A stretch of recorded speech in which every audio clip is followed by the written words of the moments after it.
Hello everybody, welcome back to Comedian MTG. My name is Ian. Now the Founders Club, a private Discord playspace, had its first ever cEDH tournament, and this is the top 4 from that tournament. The results of this tournament were pretty interesting. The meta was full of stacks decks, which was pretty interesting. There were 6 separate Winota lists registered for this tournament, as well as the meta being a lot more balanced than a lot of people thought it might be. But without any further ado, let's break down the top 4 of that tournament right now.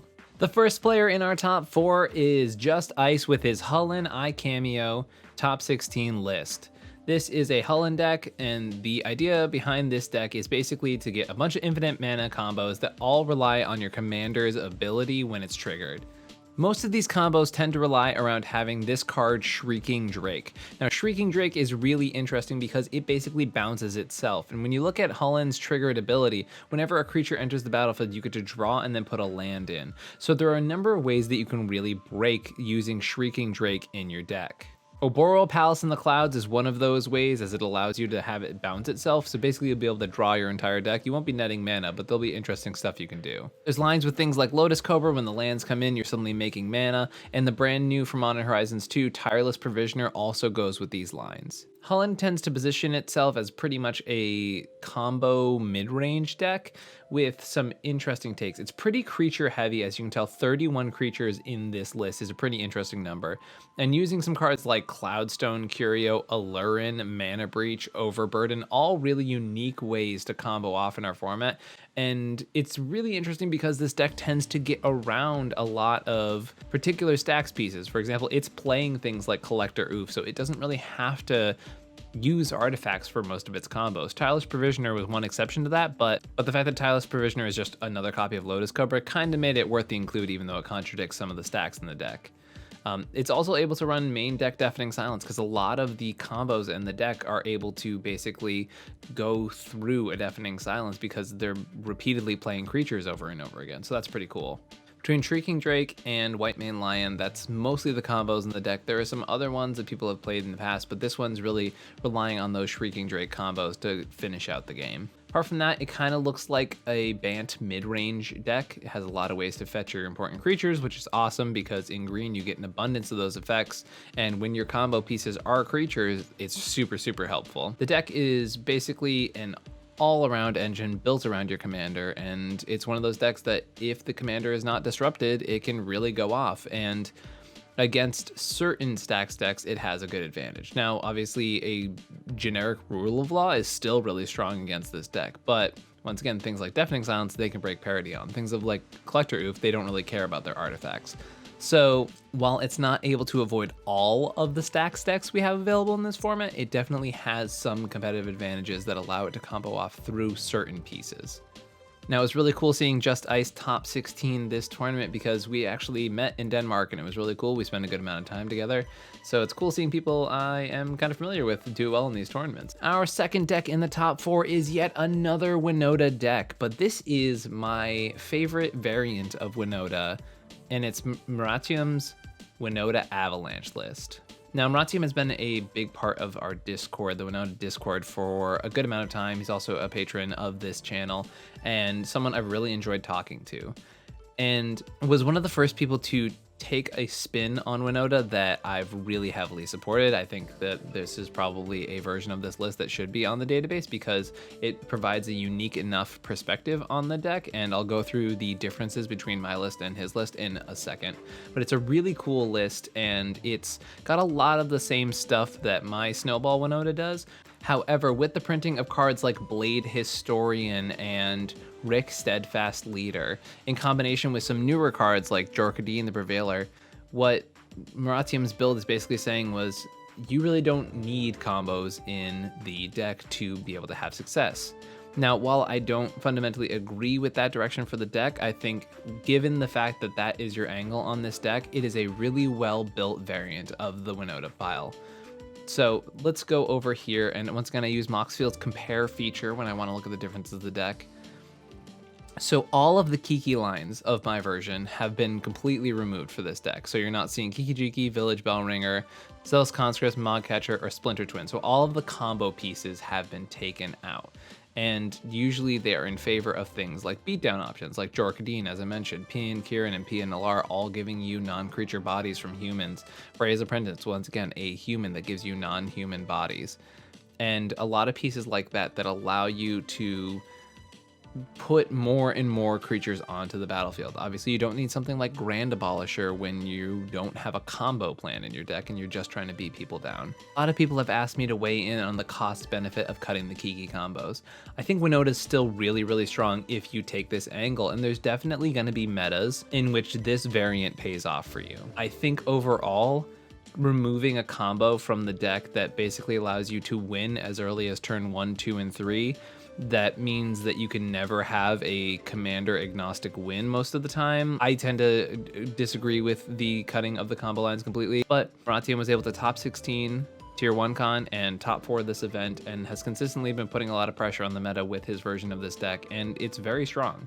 I will not deny that at all. It's a very strong list. As I said, there's about 13 cards different here. It's, yeah, exactly, 13 cards different, and definitely a different take on the list, and I think it's still a very broken commander, still doing some pretty powerful things and taking a different attack on how to actually win the game. Super cool list, and really cool to have seen this list kind of come up from just being a concept when, you know, more and more the cards that were being printed allowed for combat damage to become a viable win con, to now where it is a list that has had multiple performances. So it's really cool to see that. Another thing to note, there were 3 copies of different versions of Winota in the top 16 of this tournament. So Winota performed very, very well in this tournament, and it's awesome to see this deck just continually becoming a bigger and bigger name in our format. Now, obviously, when a 10th of the field is on a deck, that's obviously going to make impacts, but the fact that there were 3 of the 6 lists in the top 16,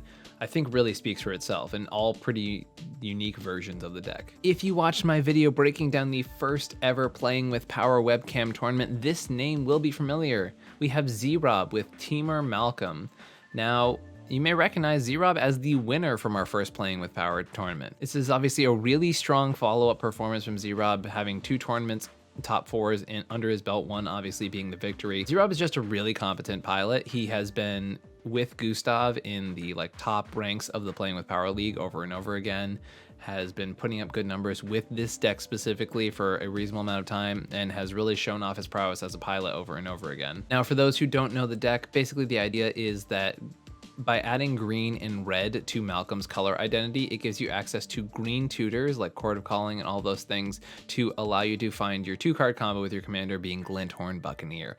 Glinthorn Buccaneer and Malcolm through combat basically allows you to make continual amounts of treasures, discard your cards, and eventually ping all your opponents until they are dead.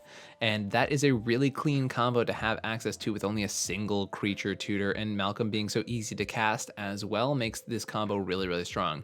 This is another deck that plays really, really well under stacks, because a lot of the stacks of our format, unless they are specific draw hate, which a lot of stacks decks can't really afford to play at the current moment, it really doesn't stop this deck. The rest of the deck is a lot of really powerful mid-range options and creature-based options.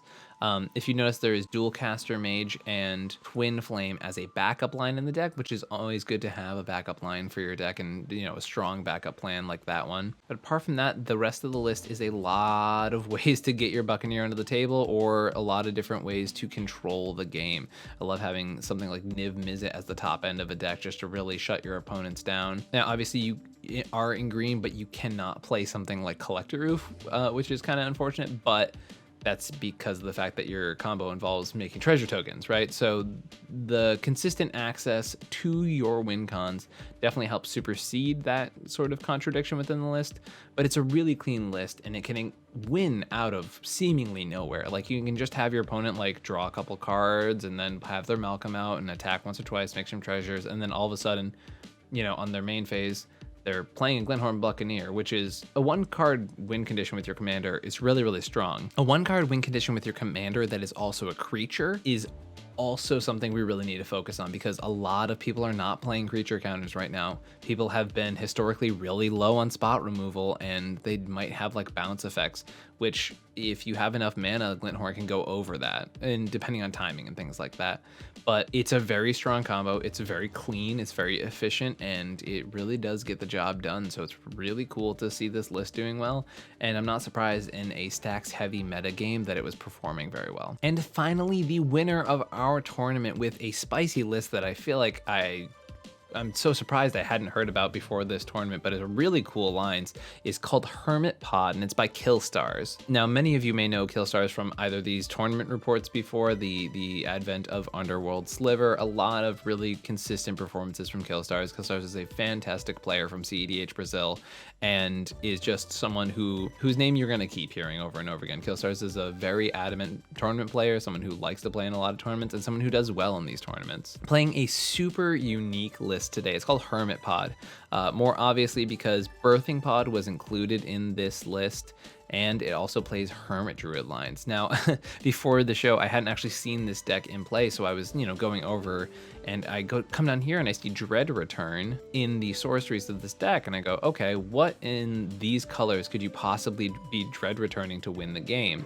And I was very surprised because I was able to figure out the line. So basically what you do is you Dread Return after, I don't know how, so I guess you don't activate your Hermit Druid because you notice there's no Fate Stitcher, Narc Amoeba, etc. in this list. It is just hoping to, I guess, have 3 creatures on the battlefield, so Hermit Druid plus 2 others. And the idea is to get back your Karmic Guide. Now, there are other ways to do it because there is a Past in Flames in the list, which you can flash back for 5 mana and play something like a Reanimate to get this line going off. But so what you do is you reanimate your Karmic Guide. Karmic Guide brings back your Kiki Jiki. You tap your Kiki Jiki to make a Karmic Guide, which will bring back your Felidar Guardian.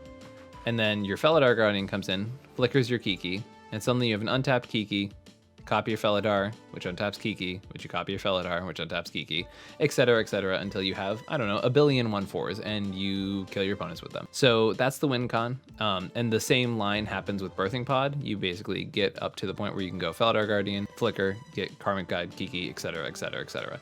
So it's pretty cool. This is a really unique list. Turn to Earth being a new card from Midnight Hunt that allows you to basically have a memories journey without playing blue, which is pretty cool when you're trying to do this type of effect. And apart from that, it's kind of like a mid-rangey creature list. I was very surprised by this list because of the fact that it's sort of playing some hate bears, but not a ton. So the fact that this list was kind of able to consistently not lose to faster decks. Now, if you had told me that he played against stacks decks the entire day and was able to break parity on those, I would not be surprised that that was the case because I was seeing a lot of that, a lot of grindy stacks mirrors. But I'm just still surprised this list didn't get blown out by some of the faster decks in the format.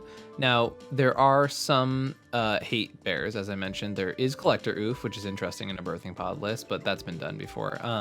Doughty Voidwalker, Dranith, Aethersworn, Thalia, and Archon of Myria, and Aven Mind Sensor, an opposition agent. But that's not that many hate bears, especially given the fact that you're not even playing all the 3 mana Rule of Law effect creatures.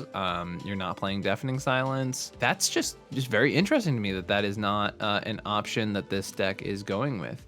It's kind of interesting, a pretty big sideboard here, featuring a lot of the stuff that we had just mentioned there with Null Rod and Deafening Silence and actual factual Rule of Law and etc. But the fact that Eidolon of Rhetoric isn't included in here kind of blew my mind. Florian, I've been hearing a lot about, obviously a new card from Midnight Hunt.